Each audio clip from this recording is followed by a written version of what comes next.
தமிழர் தாயகத்தில் அரசால் முன்னெடுக்கப்படும் சிங்கள பௌத்த விரிவாக்கத்துக்கு எச்சரிக்கை. இந்த அறிக்கை வவுனியாவில் காணாமலாக்கப்பட்டோரின் தாய்மார்கள் சார்பில் வெளியிடப்படுகிறது. தமிழ் மக்கள் மனச்சாட்சியா நிற்கும் இந்த தாய்மார்கள் உண்மை மற்றும் நீதிக்கான தங்களின் போராட்டத்தை தொடர்ந்து முன்னெடுத்து வருகின்றனர். 3359 நாட்களாக தொடர்ந்து போராடும் அவர்கள் சுழற்சி முறையான உணவு தடுப்பு போராட்டத்தை தங்களின் சிறிய போராட்ட கூடத்தில் நடத்தி வருகின்றனர். வவுனியாவில் உள்ள இந்த எளிமையான கூடம் இன்று தமிழர் துயரத்தின் சின்னமாகவும் நீதிக்கான உறுதியான குரலாகவும் மாறியுள்ளது. அவர்கள் தினமும் கேட்கும் கேள்வி ஒரே கேள்வி, எங்கள் குழந்தைகள் எங்கே? இன்னும் பதில் இல்லை. அதே நேரத்தில் டைலிட்டி, வெடுக்குநாரி, குருந்தூர்மலை, வவுனியா, சமணங்குளம் போன்ற தமிழர் தாயக பகுதிகளில் அரசால் தொடர்ந்து மேற்கொள்ளப்படுகின்றன. சட்டவிரோத காணி அபகரிப்பு, சிங்கள பௌத்த கட்டிட நிர்மாணம், இனப்பெரம்பல் மாற்றம். இவை பாரம்பரியம் அல்ல, இவை அரசியல், அழிப்பு அரசியல். இந்த பகுதியில் சிங்கள பௌத்த வரலாற்று ஆதாரம் எதுவும் இல்லை. ஏதேனும் பௌத்த மரபு இருந்தால் அது தமிழ் பௌத்தம், சிங்கள விரிவாக்கம் அல்ல. இலங்கை கடுமையான பொருளாதார நெருக்கடியில் இருக்கும் நேரத்தில் பொதுமக்கள் பணத்தை தமிழர் பகுதிகளில் மத சின்னங்களை கட்டுவதற்காக செலவிடுவது அவசியமற்றதும் வீணுமாகும்.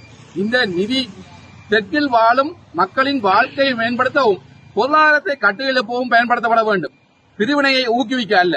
நாங்கள் தெளிவாக அறிவிக்கிறோம், தமிழர் தாயகத்தில் வலுக்கட்டாயமாக திரிக்கப்படும் எந்த அமைப்பையும் தமிழர்கள் நிராகரிப்பார்கள். பின்வரும் வழிகளில் கட்டப்பட்டவை தமிழர் ஒப்புதல் இல்லாமல் ராணுவத்தின் ஆதரவுடன் அரசின் அதிகாரத்தை பயன்படுத்தி. இவை அனைத்தும் சட்டபூர்வமற்றவை. வரலாறு ஏற்கனவே இதற்கு பதில் அளித்துள்ளது. கொசோவோவில் ஆக்கிரமிப்பின் போது கட்டப்பட்ட கட்டிடங்கள் பின்னர் அகற்றப்பட்டன, மாற்றப்பட்டன, திருத்தப்பட்டன. வலுக்கட்டாயமாக கட்டப்பட்டவை நிலைத்திருக்காது. தமிழர் அரசியல் உரிமைகளும் இறையாண்மையை மீள நிறுவப்படும் நாளில் இவ்வாறு திணிக்கப்பட்ட சிங்கள பௌத்த கட்டிடங்கள் சட்ட ரீதியாக ஆய்வுக்கு செய்யப்படும், ஜனநாயக முறையில் தீர்மானிக்கப்படும், வரலாற்று நீதி அடிப்படையில் திருத்தப்படும். வவுனியா தாய்மார்கள் உலகுக்கு அழைப்பு விடுக்கின்றார்கள். ஐரோப்பிய ஒன்றியம் வெறும் அறிக்கைகளில் மட்டுப்படாமல் அழுத்தமும் பொறுப்பு கணக்கெடுப்பும் மேற்கொள்ள வேண்டும். அமெரிக்கா தனது வளங்களையும் உலகளாவிய செல்வாக்கையும் பயன்படுத்தி தமிழ் இறமையையும் சர்வதேச விசாரணையை முன்னெடுக்க வேண்டும். உள்ளூர் முறைகள் தோல்வியடைந்து விட்டன. சர்வதேச தலையீடு அவசியம்.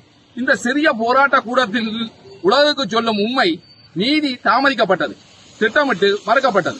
சட்டவிரோத கட்டிடங்களை நிறுத்துங்கள், இனப்பெரம்பலை மாற்றத்தை நிறுத்துங்கள், ஸ்ரீலங்கா பணத்தை வீணாக்குவதை நிறுத்துங்கள், தாய்மார்களுக்கு பதிலளிக்கவும், காணிகளை மீட்டளிக்கவும், தமிழர் தாயகத்தை மதிக்கவும். வரலாறு, உண்மை, நீதி வெல்லும். நன்றி.